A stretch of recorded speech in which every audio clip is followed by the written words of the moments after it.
Okay, rejoining the channel is our good friend, retired Navy Commander Bryan McGrath, who was the commanding officer of an Arleigh Burke-class destroyer. We've talked about his experiences at length in previous episodes, so check those out if you haven't seen them already. And as regular viewers know, Bryan runs a Substack called Conservative Wahoo. I will put the link in the episode description on how to subscribe to that great Substack, a must-read Substack, and today's edition is no exception. This past weekend, Bryan and I were having a text exchange around the DoD part, the Pentagon part of Project 2025 that I felt merited having an episode around it. So here we are. So Bryan, welcome back to the channel. Thank you very much. And thank you for your kind words about my writing. I appreciate it. Well, it's just facts. That's what we deal with here, facts. And that's what we'll deal with in this episode. Let me give a high-level overview of what Project 2025 is for those who maybe don't know or have just heard in passing while watching TV or listening to their favorite podcast. So for that high-level overview, we turn to the font of all knowledge, and I sound like Michael Scott from The Office, Wikipedia, right? It's the internet, so it's all the best information available. Project 2025 is a collection of conservative and right-wing policy proposals from the Heritage Foundation to reshape the United States federal government and consolidate executive power should the Republican nominee win the 2024 presidential election. In my business, I need instant access to content, and digital media companies these days make it easy to subscribe. But over time, I've found I lose track of what subscriptions I have and how much I'm paying for them, especially when I don't use them after the first time I needed them. And don't even get me going about streaming services. Maybe you have the same problem I do. Well, today's sponsor, Rocket Money, is here to help. Rocket Money is the personal finance app that helps you cancel subscriptions, lower bills, and manage your money better. Rocket Money safely and securely identifies recurring charges and cancels unwanted subscriptions for you. You can even cancel from within the app with just a couple of taps. No need to worry about customer service calls. With Rocket Money, you can lower your bills. Simply by uploading a photo of your bill and tapping a few buttons, Rocket Money will negotiate your bills for you, from internet service to cable and phone bills. Rocket Money also analyzes your spending habits to create a custom budget that works with your lifestyle. Automatically monitor your spending by category and get notifications when you've exceeded your limits. Rocket Money has helped save its customers up to $740 a year, with over $500 million in canceled subscriptions. To save more and spend less, join the over 5 million members using Rocket Money today. Go to rocketmoney.com/Ward Carroll or click the link in the description to get started for free. You can also unlock even more features with premium. That's rocketmoney.com/Ward Carroll to get started for free. And this is where it gets either groundbreaking or controversial. It proposes reclassifying tens of thousands of federal civil service workers as political appointees in order to replace them with loyalists more willing to enable the next Republican president's policies.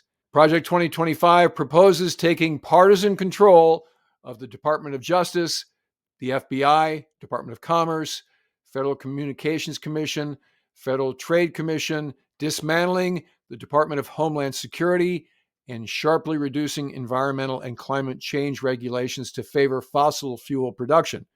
Project 2025 recommends abolishing the Department of Education, whose programs would be either transferred to other agencies or terminated. Funding for climate research would be cut, while the National Institutes of Health would be reformed according to conservative principles. The project seeks to cut funding for Medicare and Medicaid. And as a guy who just got on Medicare, I think I have issue with that. And urges the government to explicitly reject abortion as healthcare. Obviously, that's a very controversial element here. The project states that life begins at conception and seeks to eliminate coverage of emergency contraception under the Affordable Care Act, also known as Obamacare, and enforce the Comstock Act to prosecute those who send and receive contraceptives and abortion pills nationwide. It proposes criminalizing pornography, removing legal protections against discrimination based on sexual orientation and gender identity, and terminating diversity, equity, and inclusion, DEI programs and affirmative action by having the DOJ prosecute anti-white racism. The project recommends the arrest, detention, and deportation of undocumented immigrants living in the U.S. by using the military to capture them and place them in internment camps. The project proposes deploying the military for domestic law enforcement. So in April of 2023, Project 2025 Director Paul Dans said that it is systematically preparing to march into office and bring a new army of aligned, trained, and essentially weaponized conservatives ready to do battle against the deep state, end quote. And then more recently, in July 2024, Heritage Foundation President Kevin Roberts said, quote, "We are in the process of the Second American Revolution, which will remain bloodless if the left allows it to be," end quote. Of interest against all of this is, while the Trump campaign initially said the project aligned well with their proposals, the project has increasingly caused friction with that campaign. A few days ago, Trump denied knowledge of the project and disavowed it, even though many of his advisors and former officials of his presidential administration drafted and endorsed it.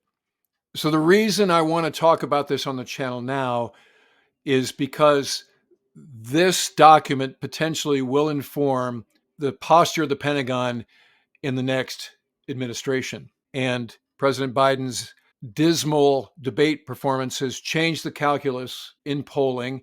And so the idea of a Trump 47 administration seems more possible. Further, as I read previous, although his campaign has distanced itself from Project 2025, I think it's not too huge a leap in logic to imagine that the tenets in Chapter 4 would inform the Pentagon's priorities as they take office.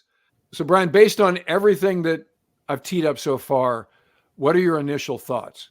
The Heritage Foundation in 1980 did almost this exact same thing, creating an 1,100-page document called the Mandate for Leadership that, if you go back and read the narratives of the early Reagan administration, many people believe was the blueprint for how Ronald Reagan came into office. So there is context here that says Heritage did this before. Heritage wants to do this again with the next administration that seems to be broadly aligned with its viewpoints. And Heritage has viewpoints, right? It's a think tank that has corporate positions, unlike some other think tanks. Heritage has corporate positions. So from the perspective of the jot and tittle of politics and preparing for administrations, this is not an unusual effort. Break. Now for the rest of the story. This is an effort that is housed in a highly politicized and highly ideological think tank, which is what Heritage has become. The statement that Mr. Roberts made that you read earlier about a second American Revolution is typical of the bombast and irresponsibility of that man and his public statements. Heritage used to be a place where I was proud to speak and appear on panels and be invited to events. I believe Heritage has lost its way. And this Project 2025, as opposed to the 1980 version of it, which was broadly aligned with a middle-of-the-road conservatism, this effort seems to be an effort to add an intellectual basis to modern Trumpism. Chapter 4, the defense portion of this document, which we are here to talk about, is a mixed bag. Number one, it's not that controversial if you think about American politics, if you think about the way we have divided things up.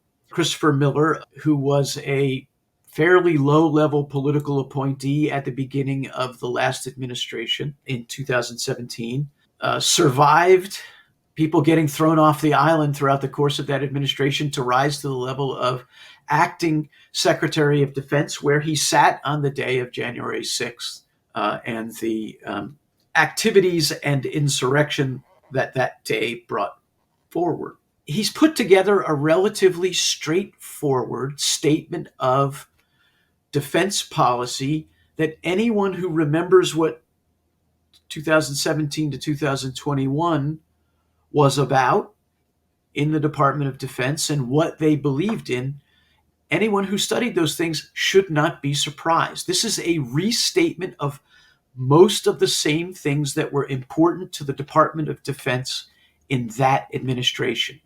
China is in the crosshairs. China is the primary focus of this document. This document is pro-technology, but it doesn't worship technology. That's a little bit of a difference between this crowd and the crowd that's in the administration now, which seems to have to be much more technology focused. Because Christopher Miller and the Project 2025 team is less enamored with technology, they are more enamored with additional resources. They want more money for defense. They are sort of full-throated about it in this document. They believe the military has to get bigger. They believe the military is strained. They're so to a center of mass right-wing conservative guy like I am and have always been, there's a lot in this document to like. There's a lot to be wary of. I don't like the China focus because I think our Department of Defense has to be big enough to represent our global focus on our global responsibilities. There are contradictions in this document between that we can get to later between this China focus and force structure prescriptions that it lays out. There is a good deal in this document about the people of the force, how those people are led, the degree to which they are politicized, the degree to which diversity, equity, and inclusion programs are mainstreamed in this force. Those things upset a lot of people. They upset people on the right who believe they have no place in a department that is dedicated to the defense of the nation. They have a central place in a group of people who believe that that department needs to represent the great diversity of this country.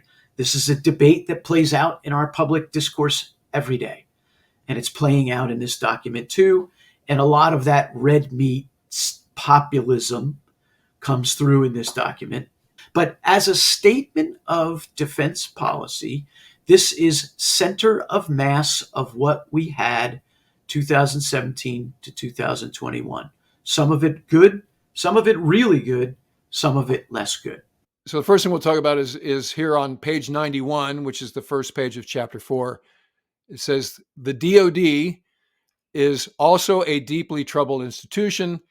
Historically, the military has been one of America's most trusted institutions, but years of sustained misuse, a two-tiered culture of accountability that shields senior officers and officials while exposing junior officers and soldiers in the field, wasteful spending, wildly shifting security policies, exceedingly poor discipline in program execution, and most recently, the Biden administration's profoundly unserious equity agenda and vaccine mandates have taken a serious toll. I looked at that paragraph and I discuss it as it's asserted but not proved. I'm all for the charge that senior officers are shielded. I do believe that there has not been sufficient accountability, especially in acquisition, when it comes to decision makers on programs that have been wildly unsuccessful. But this charge of exposing JOs and soldiers in the field, this is just populist red meat. It's unfounded. Our JOs and soldiers in the field are better taken care of, better led, better supplied, better trained than any in the history of warfare. And I think that's a little too much. This vaccine mandates thing is, again, it's also red meat. Uh, you know, they recommend later in the paper that people be restored to duty and back pay. I'm troubled by that. I like to think that that they were issued direct orders, legal direct orders at the time, and that maybe there could be some policy to ameliorate the effects of what, in retrospect, could have been considered a bad policy. But you know, when I see this crowd come out in favor of restoring everybody who was thrown out of the military for being a homosexual, then I'll begin to agree with this vaccine mandate thing. But it was an order. It was what they knew to be done to be the case. They willfully said that they weren't going to follow their orders, and so I think the chips fell where they should. Well, I think the sentiment associated with admirals and generals getting away with stuff and lower level officers and enlisted being punished is a function of two things primarily during the first Trump administration and then early Biden administration, which is that Navy SEAL who was convicted or was accused of a war crime, and all of the hue and cry around that. Remember, we lost the Secretary of the Navy over that, who was trying to work around the president with the SecDef, or work around the SecDef with the administration and the chief of staff to come to some agreement that would, in his mind, be win-win. And that didn't play very well with Secretary Esper. And then the other sentiment is the American service members lost at Abbey Gate during the exit from Afghanistan, or the pullout of Kabul particularly, and how nobody lost their jobs over that, particularly General McKenzie.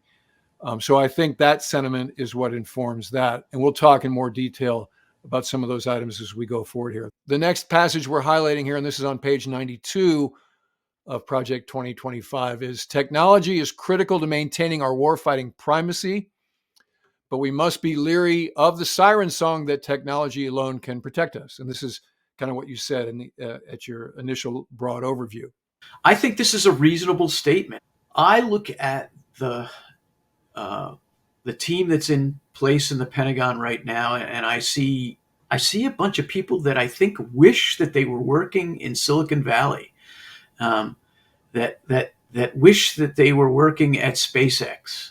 They are absolutely obsessed with technology, and they believe that technology has potential to eliminate mass, eliminate capacity. And in some cases it does and it will, but I think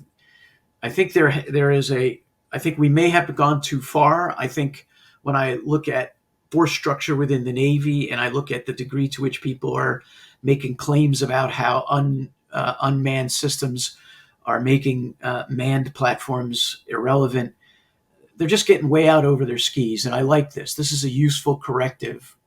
Referring to it as a siren song, I think, is a useful corrective. A few paragraphs down, it says, military service is the most difficult task we ask of our citizens, and our nation is enormously blessed that so many young, patriotic Americans eagerly volunteer to carry such a heavy burden. We owe them everything, and we must do better. To do better, however, means recognizing and implementing 4 overriding priorities. Priority number 1, reestablish a culture of command accountability, non-politicization, and warfighting focus. Priority number 2, transform our armed forces for maximum effectiveness in an era of great power competition.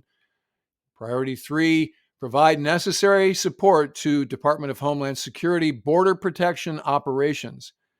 Border protection is a national security issue that requires sustained attention and effort by all elements of the executive branch. And then priority number 4, demand financial transparency and accountability. So your thoughts about those 4 priorities?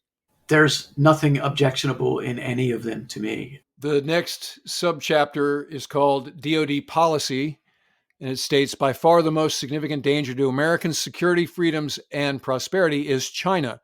China is, by any measure, the most powerful state in the world other than the United States itself. It apparently aspires to dominate Asia and then, from that position, become globally preeminent. If Beijing could achieve this goal, it could dramatically undermine America's core interests, including by restricting U.S. access to the world's most important market. Preventing this from happening must be top priority for American foreign and defense policy. Accordingly, the United States must ensure that China does not succeed. This requires a denial defense, the ability to make the subordination of Taiwan or other U.S. allies in Asia prohibitively difficult. Critically, the United States must be able to do this at a level of cost and risk that Americans are willing to bear, given the relative importance of Taiwan to China and to the U.S. There is bound up in the words you just read some really interesting intellectual discussion, and that is where it says this requires a denial defense. This gets back to deterrence theory, specifically conventional deterrence theory. Do you deter someone more effectively by being over the horizon with lots of weapons and saying, if you do that, we will punish you, which is deterrence by punishment, and you hope the other guy doesn't make his aggression because of the fear of punishment, even though the chances of him achieving at least initial success in his aggression are higher. Or you deter by denial, which states that we're going to be there and powerful, we're going to be there and powerful and network and lethal, and you're not going to want to even take that first move because it's likely to be denied, or the timetable under which you wish it to carry out is going to be lengthened and extended to an unreasonable degree to you. There are big picture thoughts going on there. I am a denial guy. I am a deterrence by denial. I came out very much in favor of the deterrence by denial in the 2017 National Security Strategy and the 2018 National Defense Strategy. I think that's the best way to go about deterring China. This administration, the Biden administration, I think is less enamored with deterrence by denial. They are more of the deterrence by punishment approach.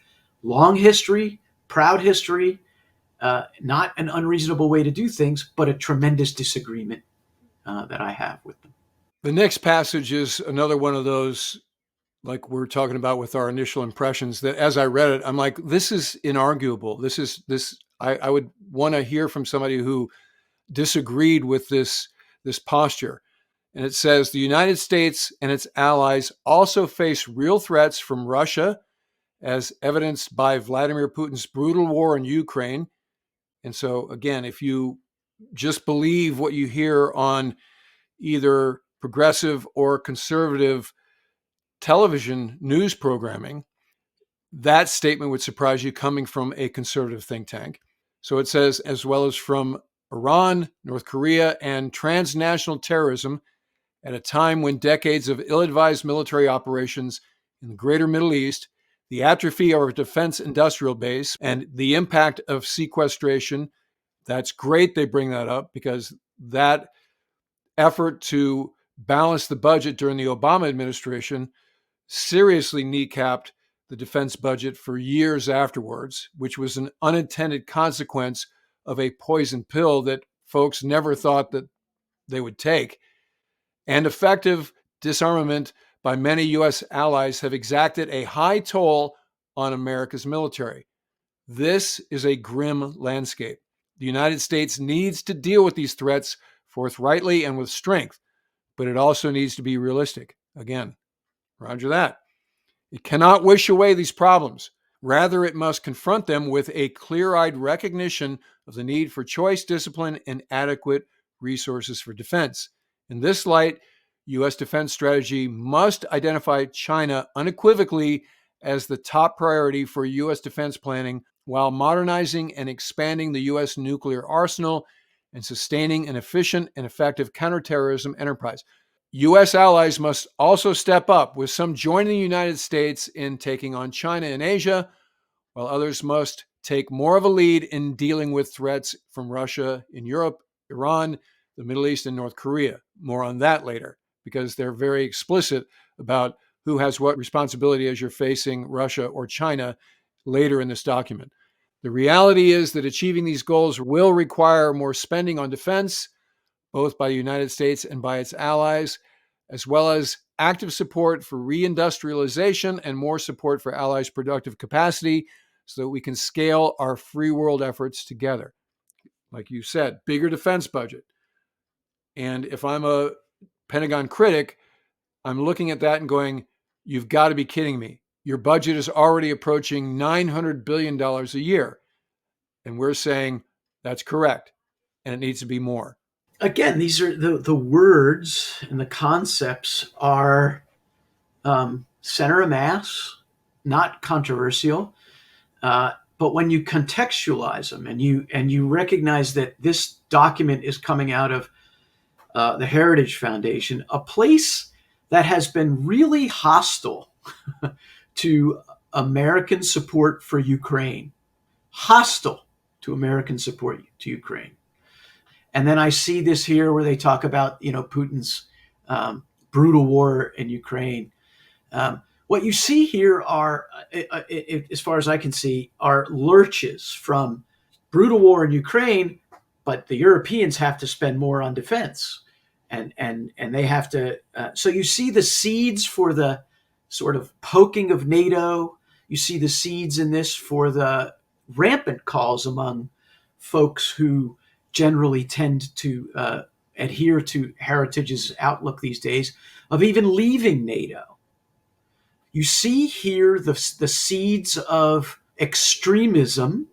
It's not an extremist statement, but you can see that that if you are an extremist, you can take solace from these words because, they're saying what's pretty and what's nice, that there's a brutal war in Ukraine, but it's like, yeah, that's not the Euro's problem.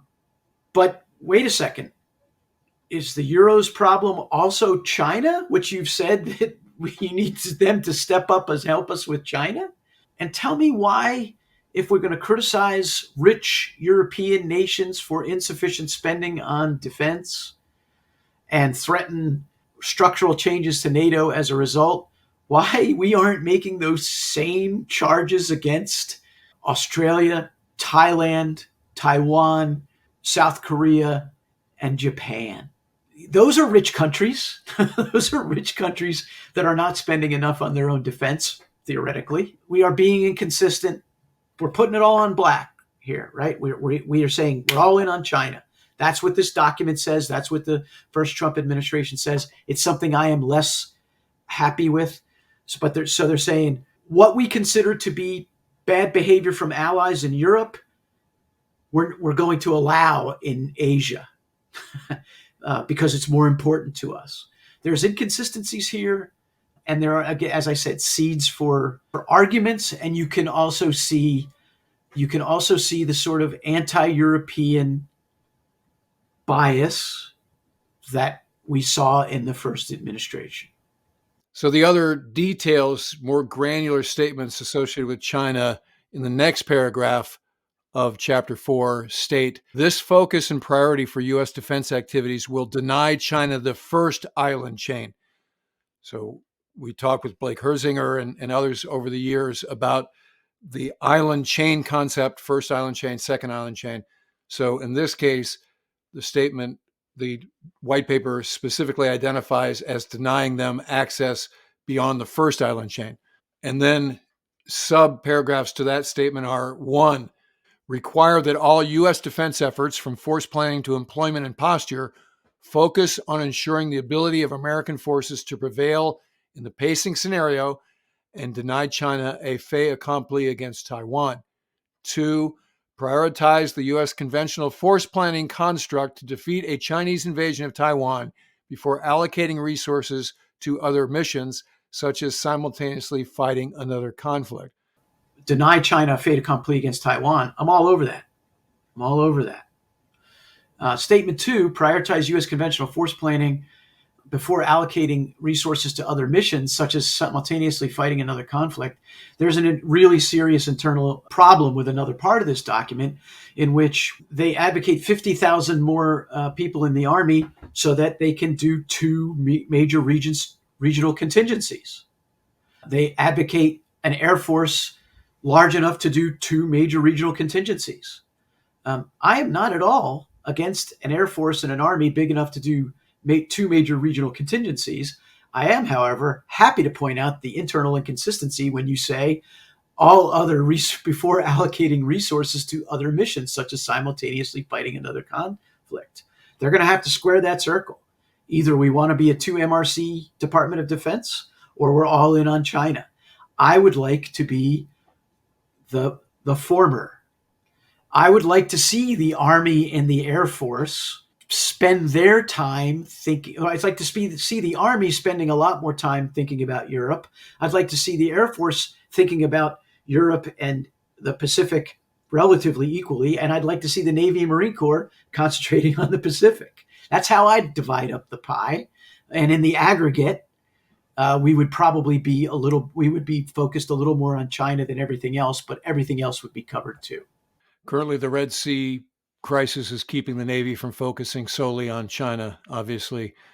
So in subparagraph 3 of this bullet, which is labeled Increase Allied Conventional Defense Burden Sharing, it states transform NATO. That's an interesting word. So that U.S. allies are capable of fielding the great majority of the conventional forces required to deter Russia while relying on the United States primarily for our nuclear deterrent, and select other capabilities while reducing the U.S. force posture in Europe. That is a really groundbreaking, revolutionary paragraph. It's troubling.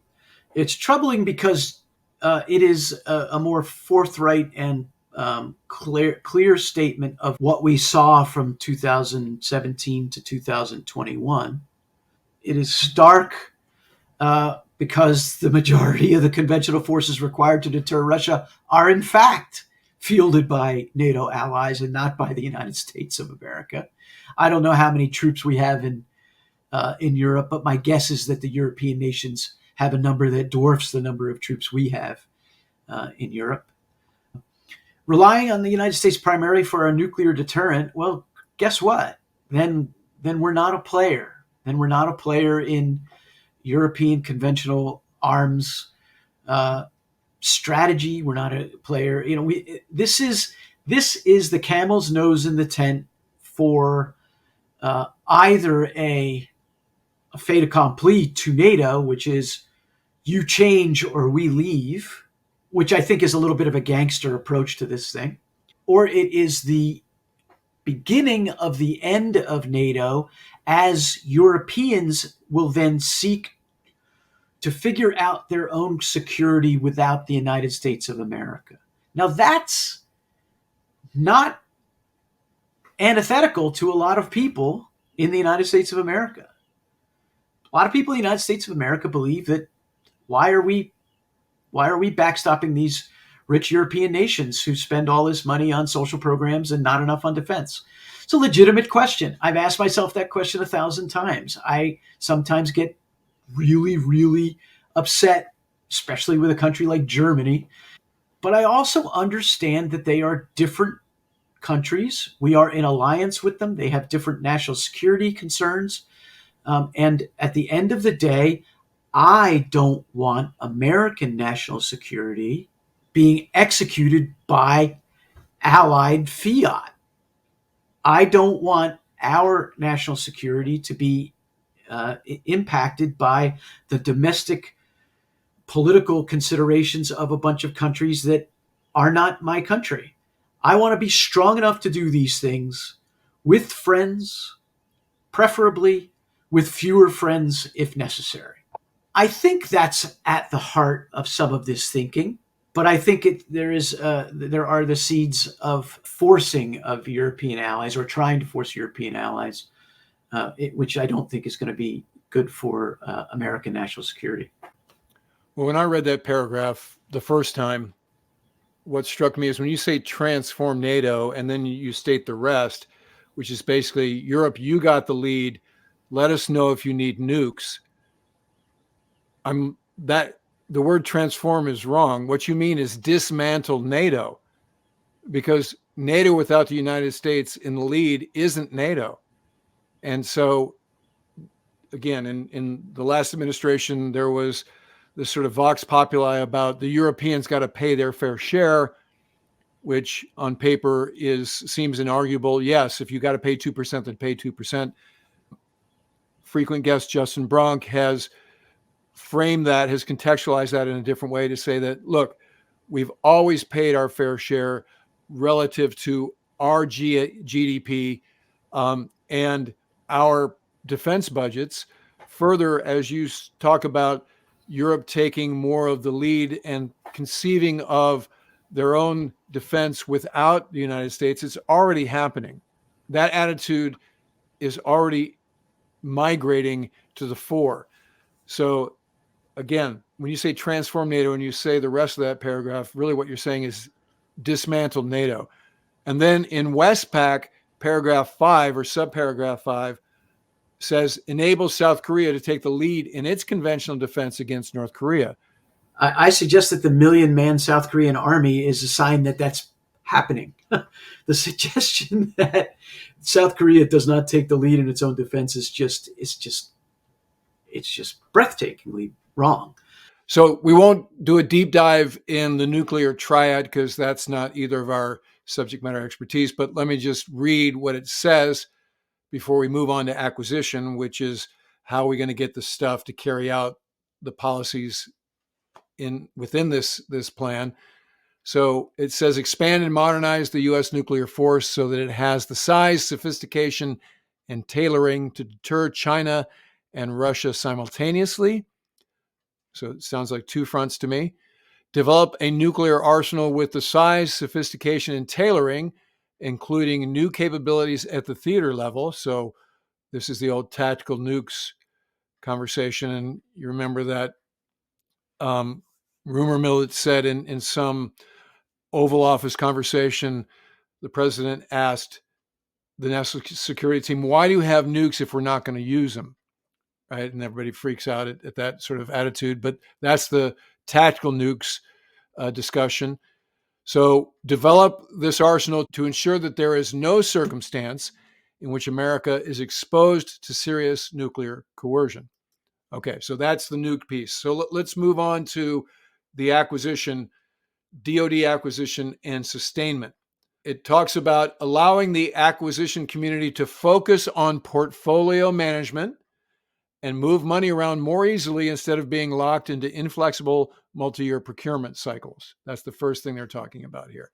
I would love to see the director of surface warfare be able to move money out of less priority things into higher priority things in the execution year across a portfolio. I would love to be able to see the director of air warfare do those things. The problem is Congress is very jealous of those authorities. While there are pilot programs out there that are worthwhile, that speak to some of this portfolio management style stuff, I think we need to see how those, and they are limited, they are discrete, and they are well overseen by Congress and by the services. I think we need to see how they fare and how successful they are in achieving their ends, which is theoretically more and better capability faster, before we turn this into a defense policy pronouncement. You said they're jealous, that Congress is jealous. I think that's part of it, but I think the rest of it is this is a game of winners and losers. So let's say the director of air warfare or surface warfare unilaterally makes a call based on his priorities or what is emerging tactically that they need and things they don't need. So what that means is I'm either zeroing out or moving a program to the out years and either fast forwarding or resourcing a program that wasn't in the rack and stack for this year. If he had that power, then what happens is, let's just say Finkencherry loses and Austell wins. So now you've affected constituencies. Suddenly a workforce in Wisconsin is laid off and there's massive hiring around Pascagoula, Mississippi. And I think that is the part that always gets this sort of initiative hung up, is the fact that a unilateral call by a uniformed guy in the best interests of the defense of the nation means a jobs program, as it were, to be cynical about it, is going to suffer in a way that a lawmaker may ultimately lose his or her job in the next election cycle. If only that nasty appropriations and authorization process would just get out of the way and let us spend our money the way we want to, everything would be better. That's obviously a cartoonish view of what's being said here, but those processes aren't a bug. They're a feature. That's the landscape. That's the way we do things in this country. You may not like it, but that's how it's done. I applaud these pilot efforts to take discrete bits of money and to maybe habitualize the Congress over time to certain amounts of money across certain portfolios that are most in need of immediate care, allowing the services to do some of these things. But the suggestion that the Congress will, in any meaningful way, be less involved in the way money is allocated and spent, I think is naive. Absolutely. And I say that because I've seen the strings of that puppet show when I was working V22. And your most progressive lawmaker would love if the budget was cut by 50%, except the programs in his district. What you've just described, that singular strand in this spider web of the way we do things, is why we spend so much money on defense. We spend so much money on defense because so much money is spent keeping the team together. There is, in theory, a perfect amount of money to be spent on the defense of the United States of America. You'd first have to come up with a summary of what that means. But let's say that you could do that. You could then assign a dollar value to that defense. That's more closely to how China's problem is dealt with. They have some of this marginal problem on the edges, and a lot of theirs is just crime and theft that makes up that fat. But in our country, it is, how do we keep a coalition moving? And we do that by buying them off. We do that by having your liberal congressman who'd like to see the defense budget cut, but who wants his program in his district to continue, by buying that guy off. That's not a bug. That's a feature. That's the system. And I'm not sure how we get past it. We just have to understand that there is some inefficiency and the system needs more money if we're going to be as inefficient as we are. The other poster child for this was BRAC, the base realignment and closure process, which was way painful. And again, I saw very liberal, progressive lawmakers freak out when they realized that the base in their district was being shut down. And they went to extreme lengths to prevent that from happening and kneecapped a process that was going to result in savings and efficiency and a stronger national defense. So this is complicated.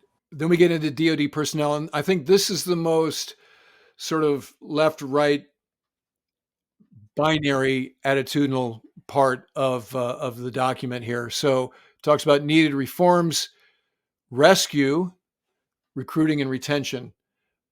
subparagraph 1, appoint a special assistant to the president who will maintain liaison with Congress, DOD, and all other interested parties on the issue of recruiting and retention.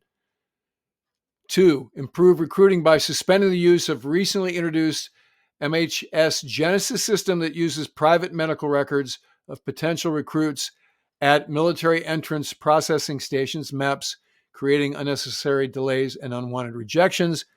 And then thirdly, improve military recruiters' access to secondary schools and require completion of the Armed Services Vocational Aptitude Battery. I actually took that when I was at the Naval Academy, and I didn't do that well. I think I was qualified to be an orderly, maybe. I certainly wasn't going to be an ET or something like that. So how about those sorts of initiatives? Yeah, a special assistant to the president for recruiting. I've read enough about this use of private health records. They tried to streamline things, and in the process, red flags came up that had to be nuked through, and it appears that it's slowing things down and keeping people from coming in that maybe should be coming in. So I'm happy to think about that one. I'm interested in this required completion of the Armed Services Vocational Aptitude Battery. I can imagine the pretty pictures and of ovals that I would have created on my computer sheet if I were forced to take the ASVAB as a high school senior or a high school junior. Forcing someone to take a test at the age of 17 or 18, I think,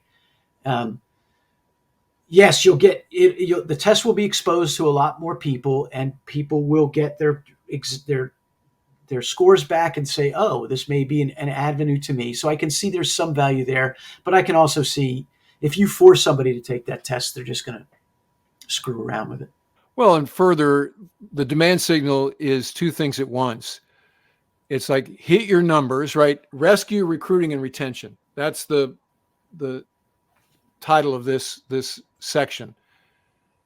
So that basically means recruit the number of individuals you're looking for each fiscal year. And then when you say, and then everybody's got to take the ASVAB, what you're saying to a recruiter is, we're going to make it harder to get in. We're going to make it harder for you to hit your numbers. So there are some who would suggest that what the military's job is to get folks who have a baseline of qualifications to include physical fitness and body mass, and then we'll shape them both physically and intellectually once we get them in the door. But first we got to get them in the door. And so I think prima facie, what a recruiter is going to say about that is, you've just taken half of my potential recruits, and they're not even going to show up now because it requires an aptitude test. All right, now this is where it gets seriously like red meat-ish. So it says, restore standards of lethality and excellence. Entrance criteria for the military service and specific occupational career fields should be based on the needs of those positions.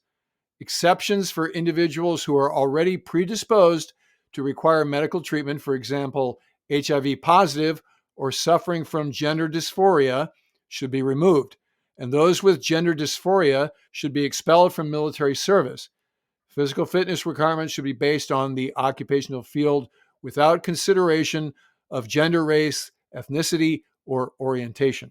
Really, really emotional and potentially incendiary stuff there, because of the degree to which these are polarizing elements of the American discourse right now.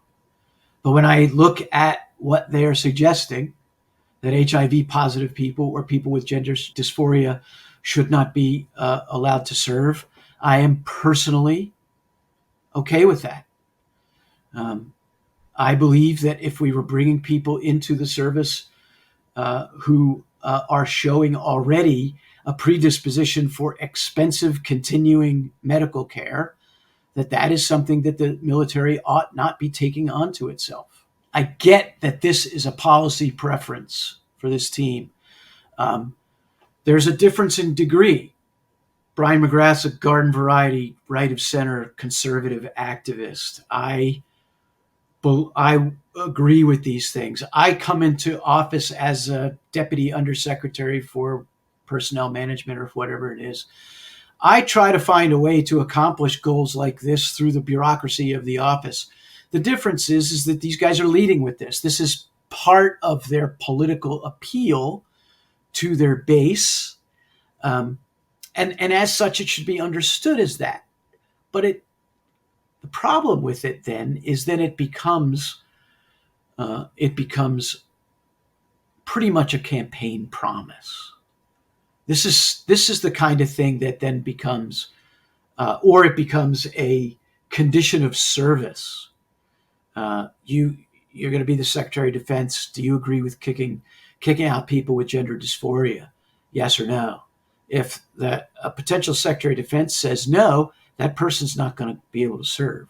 So all of that and the paragraphs I'll read in a second here are the umbrella of the charge that the military is woke, right? So when you're like, well, what does that mean? This is what it means. This criticism and the charges that are being leveled in this part of Project 2025. It goes on to say, eliminate politicization, reestablish trust and accountability, and restore faith to the force. It says in 2021, the Reagan National Defense Survey found that only 45% of Americans have, quote, a great deal of trust and confidence in the military, end quote, which is down from 70% in 2018.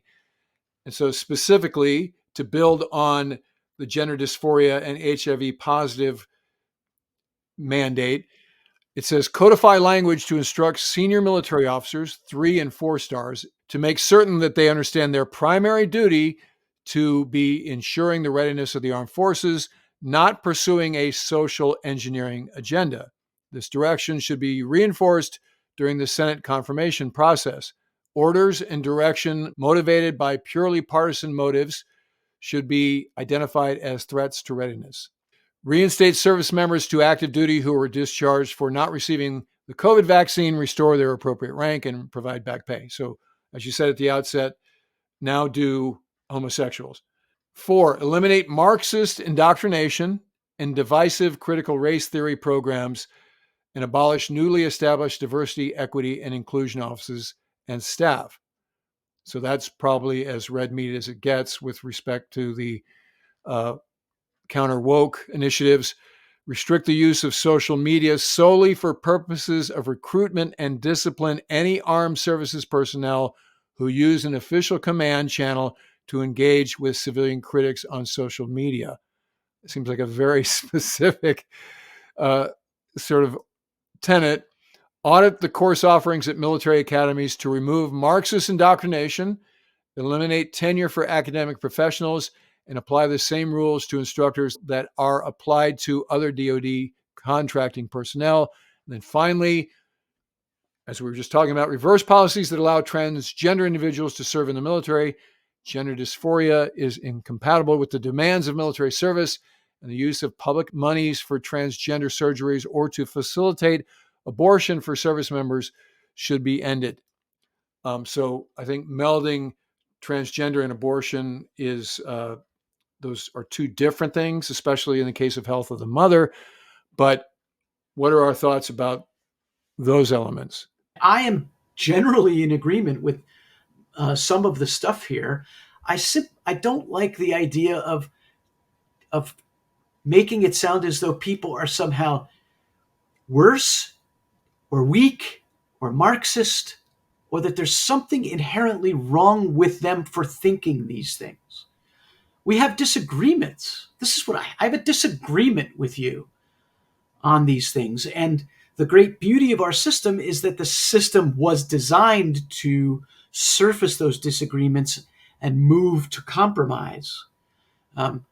We have moved away from that in our politics, in the way we do things on Capitol Hill. We raise to a higher level of prominence someone who is a great polemicist, rather than someone who is a great compromiser, rather than somebody who gets 60% of the win. we'd rather lose than get 60% of the win. And this is the language of someone who would rather lose than get 60% of the win. So as I read those paragraphs, I, like you, I'm not opposed to any of those things in theory, and I'm not opposed to eliminating things that detract from military readiness, the war-fighting ability of our military. But my first impulse when I see the charges of Marxism and social engineering is, again, show your work. What specifically are you talking about? And I have some experience with the charge of Marxism. I was teaching at the Naval Academy for my last tour on active duty between 98 and 02, and they had just instituted the ethics course. And this was a team taught course with 05s and above, partnered with PhD philosophers to introduce the great thinkers and then do practical application of Aristotle, Socrates, Kant, Mill against military case studies. And so the reason that the Naval Academy machine wanted to introduce, in this case, they were sophomores, third class midshipmen, to the great thinkers, was to create critical thinkers, to challenge your mores, your morality, your character, and see where the left and right limits are and get folks thinking about it.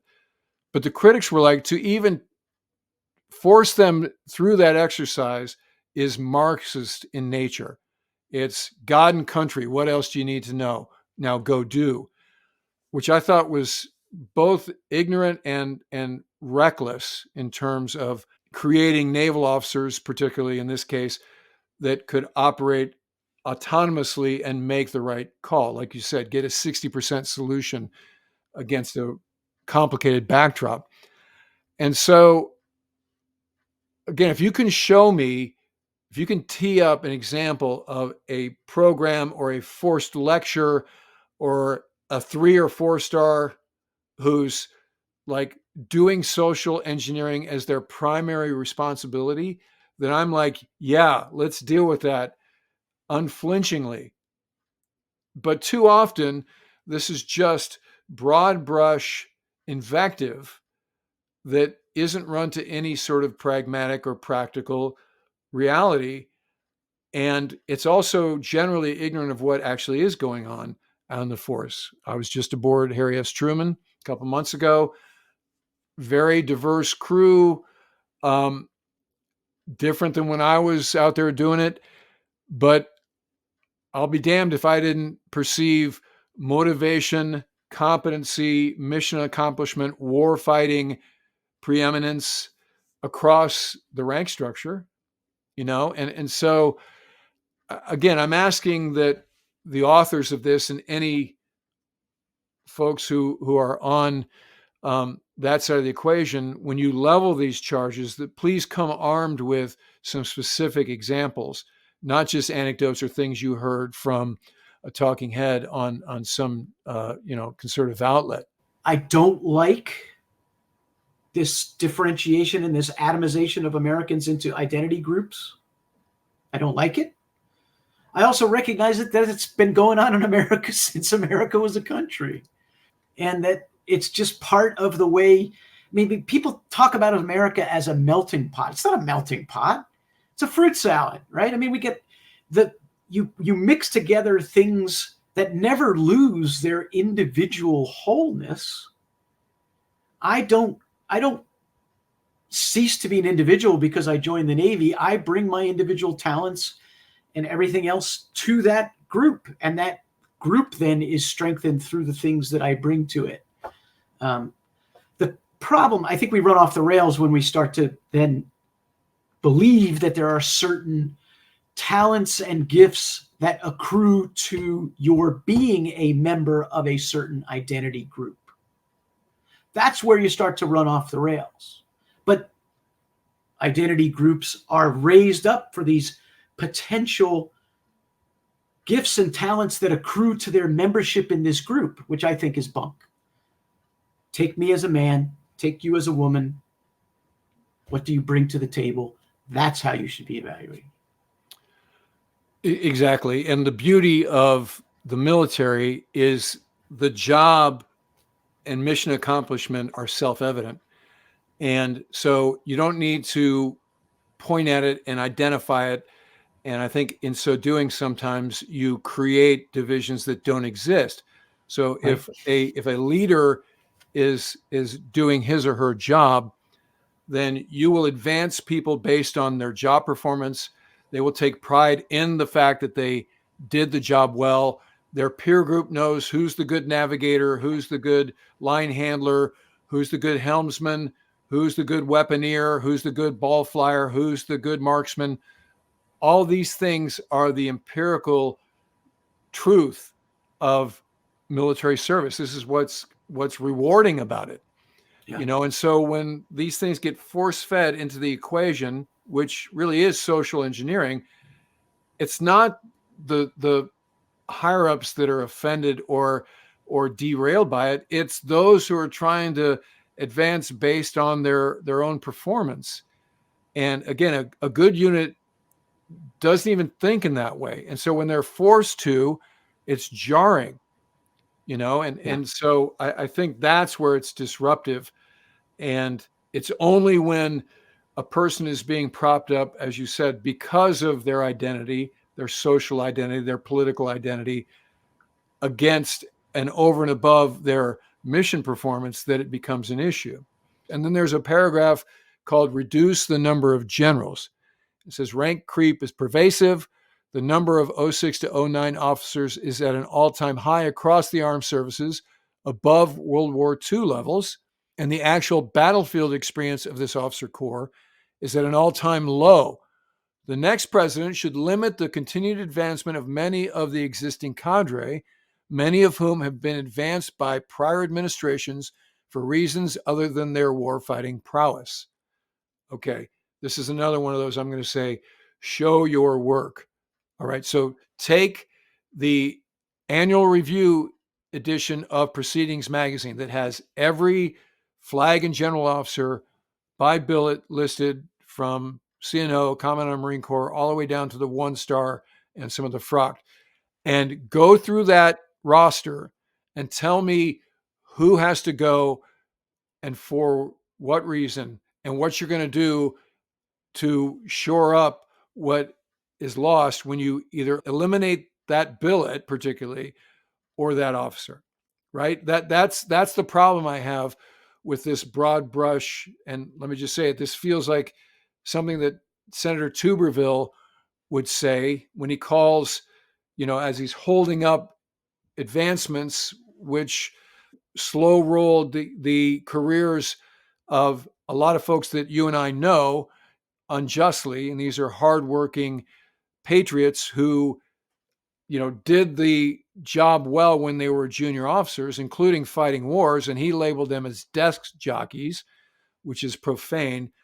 But again, I'm afraid that this criticism is not specific. So if you can identify a billet that is wasteful or redundant or just something that the previous administration did because they were trying to hook up a buddy or a supporter, then roger that.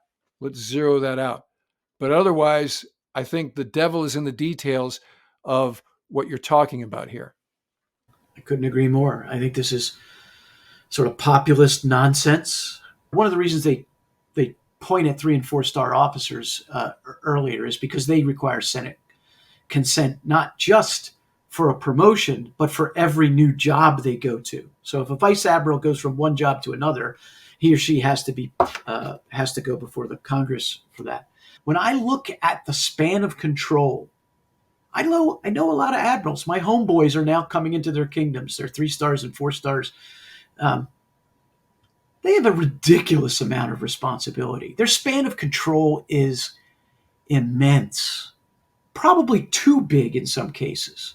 And by that I mean the number of direct reports that they have to manage.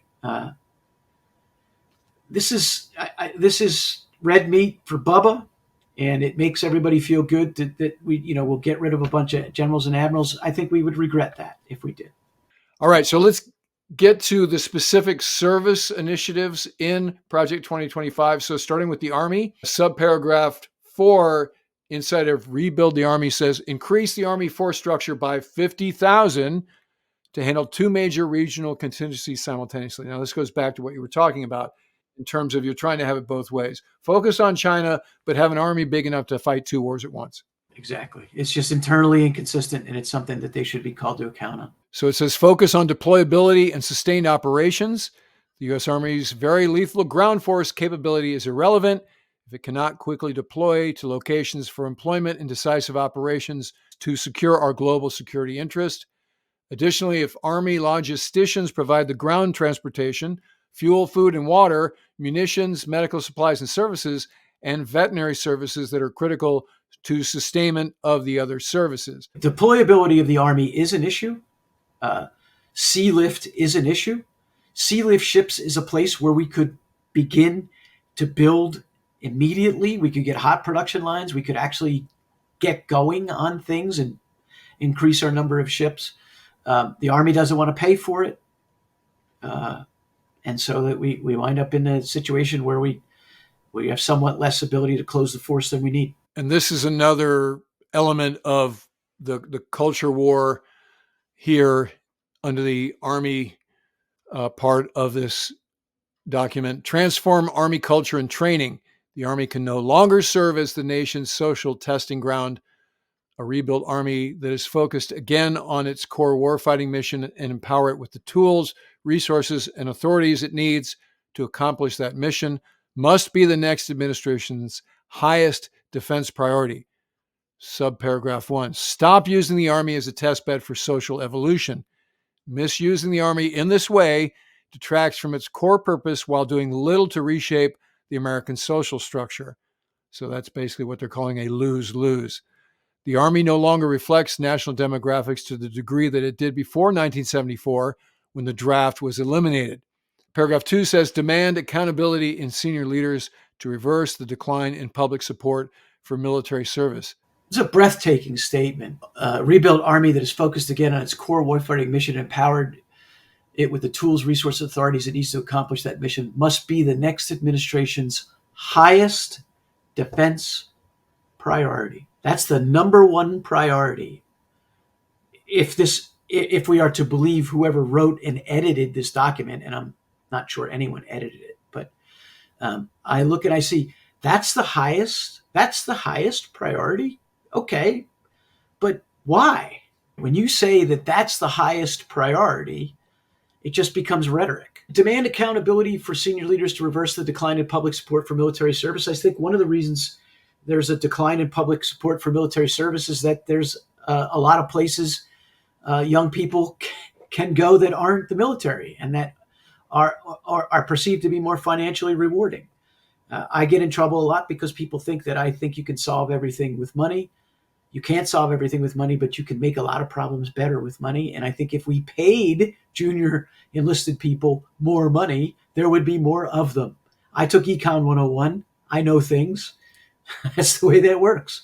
More total money in the system, more aggregate demand. But that doesn't seem to rise in the estimation. Instead, what we want to do is blame the propensity of kids not to join the service on a lack of accountability in senior leaders. I don't think that's right. No, it's absolutely not right. I mean, to be very simplistic about the recruiting problem, one political party doesn't conceive of military service as something that's in their wheelhouse, nor would they want their dependents to do it. The other side is telling their dependents that the military sucks. So, okay, no wonder military recruiting is having trouble. The other thing, as we look at each one of the services sections here, to the point you were just raising, I don't think whoever the Army rep was, whoever the Navy rep, Air Force, Marine, Space Force rep was, they didn't talk to each other at all. And in the editing process, there was no continuity control, right? So, and you can kind of tell where does each one of these authors, and this, Chris Miller didn't write these subsections.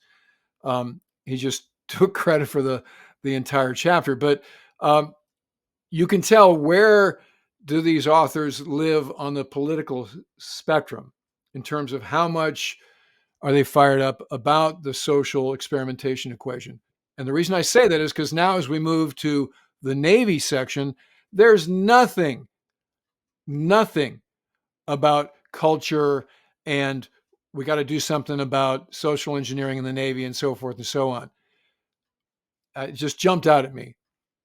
So it says invest in and expand force. Now we're talking Navy. Invest in and expand force structure. The Navy's organizing principle remains platform centered, vessels manned by sailors. All right. Now, the other thing I'm going to note here is there is some granularity in terms of platforms in some services, and there's none in others.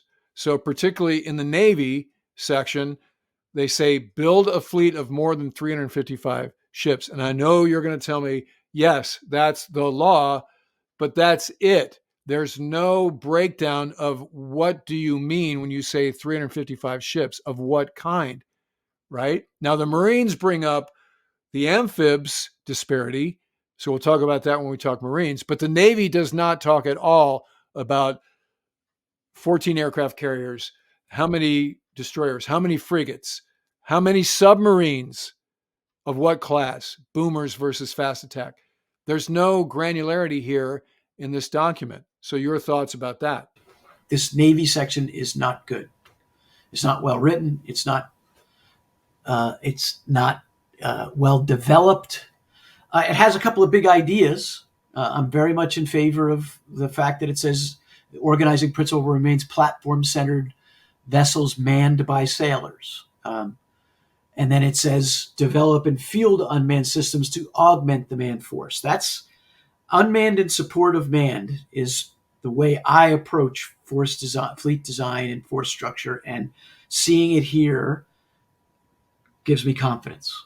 I am also surprised by the lack of any social engineering talk in here.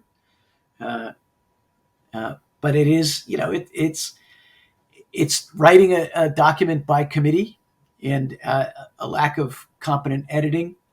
Am I concerned about the lack of granularity and how many ships of what kind? No, because this is more of a top-level defense-oriented document. I truly believe that there will be enough people associated with this crowd who understand Navy force structure that they'll put out a force structure eventually. But at this point, I think building a fleet of 355 ships is code for saying spend another $40 billion a year on the Navy on the Department of the Navy, because that's what it would take to build, maintain, man, equip, modernize, sustain, and operate a 355 ship force. Then there's this paragraph about the General Board, which seems, to your point, a little bit incongruous with the theme of each one of the services.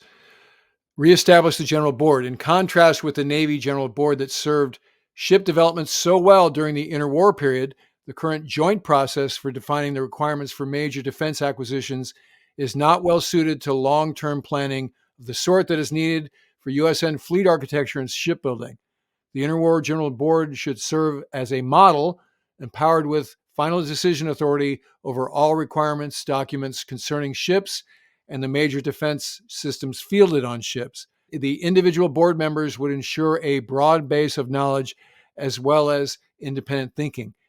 Is that not the OPNAV staff's requirement already? I mean, you've got warfare directors for each one of the warfare specialties. I don't understand what this is saying that doesn't exist currently.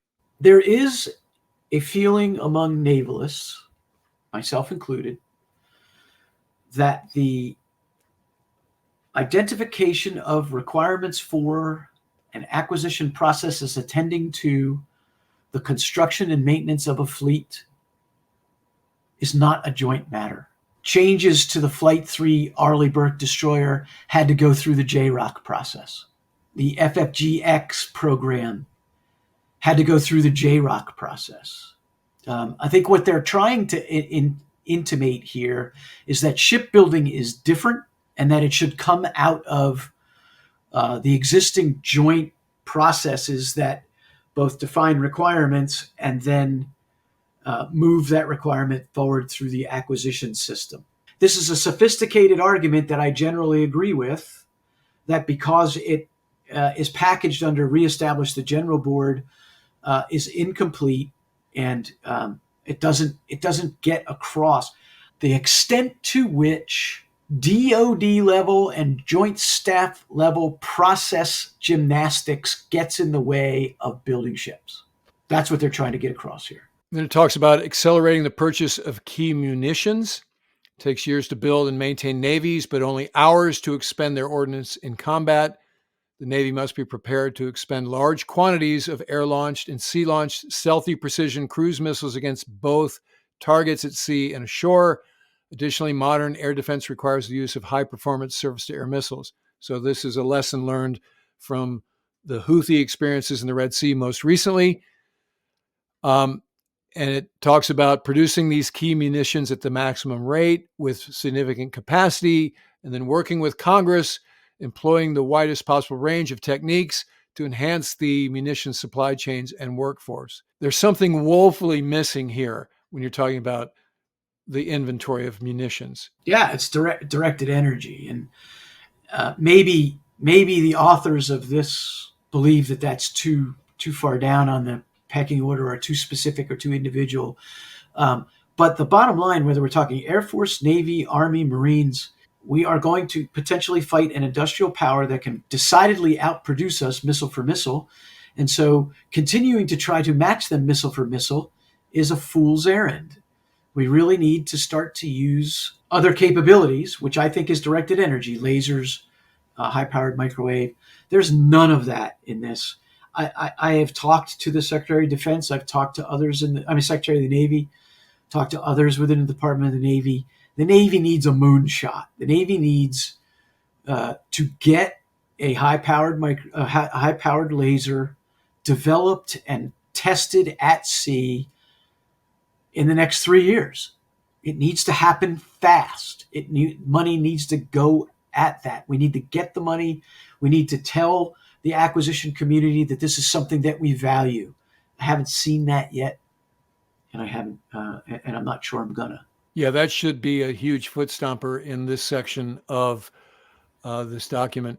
Then it talks about enhanced warfighter development, and as we talk about reduce the number of general and flag officers, it says elevate the headquarters staff focused on warfighter development, and 7, within the Office of the Chief of Naval Operations, and empower it to develop such requirements. What's interesting to me, though, is the degree to which this is a pedestrian and sort of generalized section, yet they want to needle down on empower N7 in the Pentagon. You kidding me? Where'd that come from? A frustrated former N7 employee? I mean, I don't get that. Okay, so the Air Force section has some specific platforms that they identify. And I don't know what to attribute that to, except the Air Force is generally better at acquisition than the Navy, as far as what I've seen along the way.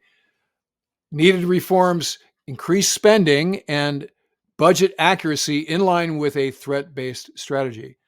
Subparagraph 1, adopt a two-war force defense strategy. Again, that's counter to the high-level tenets that we were talking about early on, with scenarios for each service that will allow the Air Force to attain the resources it requires by developing a force sizing construct that reflects what is required to accomplish strategic objectives. Increase the Air Force budget by 5% annually after adjusting for inflation to reverse the decline in size, age, and readiness, and facilitate the transition to a more modern, lethal, and survivable force. Okay, great. You've put an exact number on it. And then further, they start talking about what they would do with that money.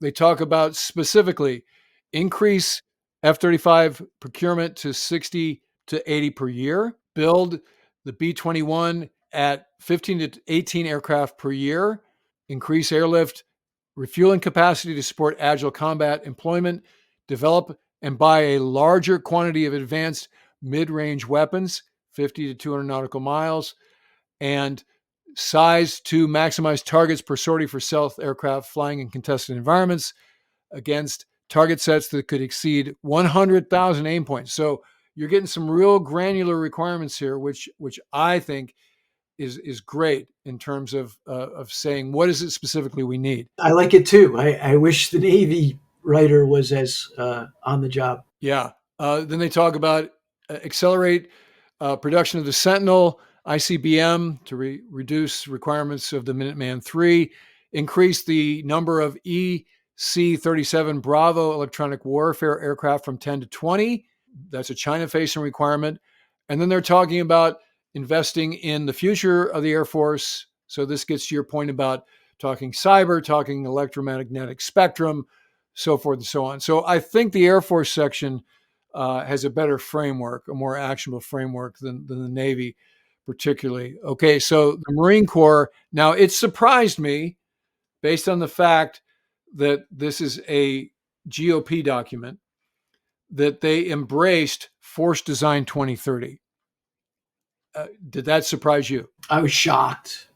I was shocked, not the least of which because I think the Marine Corps has backed away a little bit from Force Design 2030. And when I say that, I speak specifically to the part of the Marine Corps that exists at sea. And I have always believed that General Berger's, the Commandant of the Marine Corps from 2019 to 2023, that his Force Design 2030 unnecessarily hamstrung the Marine Corps' ability to do crisis response missions, which were its bread and butter, in favor of a new posture for Marines in the Western Pacific that has operational merit, but I did not like trading one for the other. I think they made mistakes, and I think 2030, they got out over their skis. The Marine Corps general community, the retired general community, let them have it. This is an embrace of the Marine Corps that the previous administration gave birth to.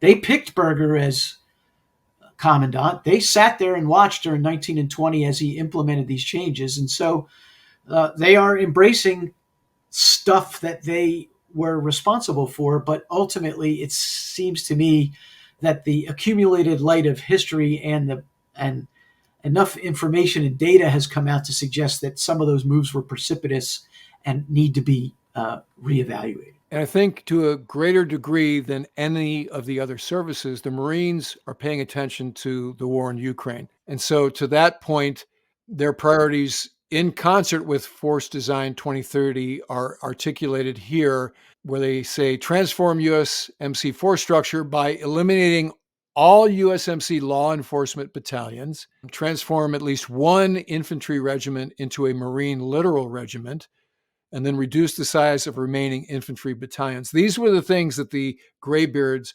freaked out about, including also the fact that they want to get rid of all the M1 Abrams tanks. And this says maintain that divestment and divest systems that are better suited to the heavier U.S. Army units. And so the Marine Corps is like, tanks sounds like an Army thing. And that was something that the old guard didn't accept. Eliminate the majority of tube artillery and 777 batteries, reduce the number of advanced amphibious assault vehicles and the number of their replacements. So again, if I'm an old guard guy, I'm like, hold it. Amphibious assault, what? This is a core competency. And General Berger and whoever the Marine rep is for Project 2025 is like, yeah, no, probably not. You respect what happened before and go to the Marine Museum and talk about the Pacific Theater in World War II, but we're not going to fight like that ever again. So that's either really courageous or foolhardy. And that's how General Berger got so cross-threaded with the old guard. Now, to my point about they're learning from the Ukrainians, on this wish list, it's increase the number of rocket artillery batteries, HIMARS, right? Very effective weapon in Ukraine. Increase the number of upgraded light armor vehicles, the number of light LAV companies. Increase the number of unmanned aerial systems and anti-air systems. So yes, look what's happening. Look at the B-roll you're seeing on TikTok and on Twitter of people dodging these little Firefly drones as they come at them and how they're effective against the T-72s. Develop long-range strike missiles and anti-ship missiles for the Corps. They're looking at what the Ukrainians are doing and also what is working in the Red Sea, and then modernize USMC infantry equipment. Then, as we described, the Navy doesn't talk about amphibs at all. There's no, we need this many amphibs. The Marines do, obviously, because they're pretty big stakeholders in the existence of amphibs. And this has always been a source of tension between the Navy and the Marine Corps. So it says here, maintain between 28 and 31 larger amphibious warships, as opposed to the 25 specified in current Navy shipbuilding plans and the 38 specified before 2020. So you think that's still too few? What these guys are saying is maintain between 28 and 31. No. The requirement is 31. It's not between 28 and 31. The requirement is 31. That requirement is too few. The requirement before 2020 of 38, the harvesting of 7 ships from 30 to 31 is where they got the resources to do some of this other Force Design 2030 stuff. I believe the accumulated weight of evidence and the statements that have come out of the commandant, the assistant commandant, and General Heckel about missing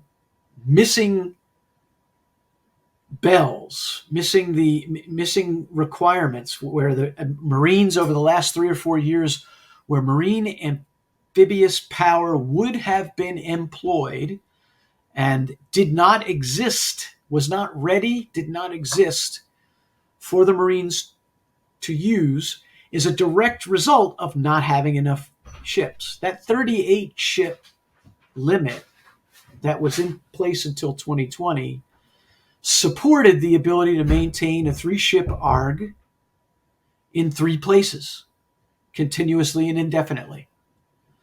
That is not an actual requirement. The Marine Corps have never articulated that as a requirement. They have, in recent public statements, begun to mention that as a desire. And my problem with the Marine Corps is they need to stop mentioning it as a desire. They need to start pushing it as a requirement.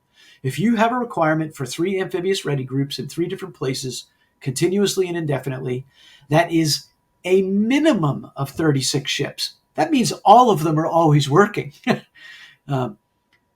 You don't have one in long-term maintenance. You don't have one broken down. That's why 38 makes sense to me. And I will fight these guys from out here on the Eastern Shore. I'll write till I'm blue in the face that 38 is the minimum number. Current events wise, to that point, Boxer got fixed. Didn't take as long as some of the critics said it would. And so that arc will be underway again after suffering that broken rudder. So there's a Space Force section, but let's focus on the Special Operations section. What jumps out at you there? There is a section on irregular warfare, and they make this point of defining irregular warfare as, quote, a means by which the United States uses all elements of national power to project influence abroad, to counter state adversaries, defeat hostile non-state actors, deter wider conflict, and maintain peace in great power competition. I read that and I said to myself, well, that's not objectionable. It's not objectionable at all. And then I thought, that's almost exactly how the present administration defined integrated deterrence back in early 2021. So it's amazing to me that this group that joined me in the lampooning of integrated deterrence in 2021, specifically because it was all about how do we spend less money on conventional deterrence so that we can fund all this other stuff, has essentially adopted their concept of integrated deterrence and just decided to call it irregular warfare. That struck me as interesting. There's a nuclear deterrence section, but what jumped out at me is, and this is the end of this chapter, basically. Again, for the whole time we've been talking about this, the priority is China, focus on China, but it's not till the very end that we talk about missile defense, even in passing. And there's only one time in this entire document that the word hypersonic appears, and it's on page 125, which is page 35 of 41 pages in the Department of Defense chapter. I would have thought that each one of the services, particularly the Navy, responsible for defending the fleet in the far reaches of the Western Pacific, would have folded missile deterrence and how does this manifest itself, particularly in the capabilities. I just did an episode about the new missile that's been spotted under the wing of Super Hornets, the AIM-174, which is basically a SM-6 that's mounted on a fighter that on paper should be able to outstick the PL-17 that their J-16s carry, that is the carrier killer weapon. Because when you talk to critics of carrier air power these days, they're like, it's vulnerable. If you're talking about the PLAN, the aircraft carrier is going to be the first thing to go. And it's an easy target because you don't have anything that can reach out and touch the Chinese fighters before they can commit weapons against you. Well, now that calculus apparently has changed. Now, again, in this document, it seems like missile defense is somewhat of an afterthought. I would agree with that. And by way of segue, though, your episode on the SM-6, the air launch version of the SM-6, was superb. It was incredibly well timed. That is I don't like using the phrase game changer because it's overused, but that is a really important capability. It's a really important capability. How it sort of squirted out into the small public consciousness that it already has, you and me and your 568,000 subscribers, how it squirted out into our public consciousness, I'll never know. Was it on purpose? Was there a plan? Did smart people decide we want to reveal this and this is how we want to reveal it? And we know Carroll and Bryan McGrath will get all excited and they'll amplify it. And the PLAN will read their email and they'll be all excited. I don't know. I'd like to think that happens.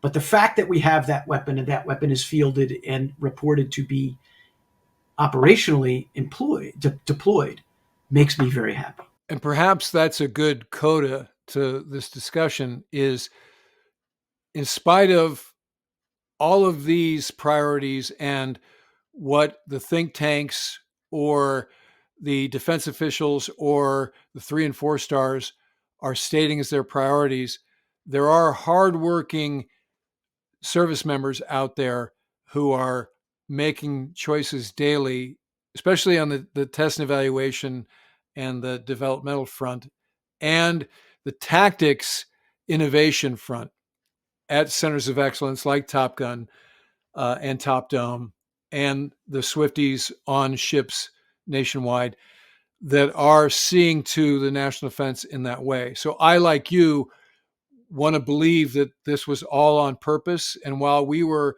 criticizing the fact that we weren't paying attention to the realities of the China threat, hardworking, smart JOs and the technicians who serve them and the enlisted guys who put those on the airplanes, et cetera, were all focused, right? And so maybe that's the great hope of freedom that we all should be mindful of. So, Bryan, thanks for your time. This has been a pretty long episode, but I think it merits this level of discussion and focus.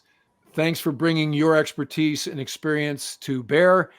And again, I recommend to all viewers to subscribe to Bryan's Substack, The Conservative Wahoo. I will put the link in the episode description to subscribe to this newsletter. Also, I will put the link to Project 2025, specifically this chapter, if you want to read further. There's a lot we didn't cover that may interest you.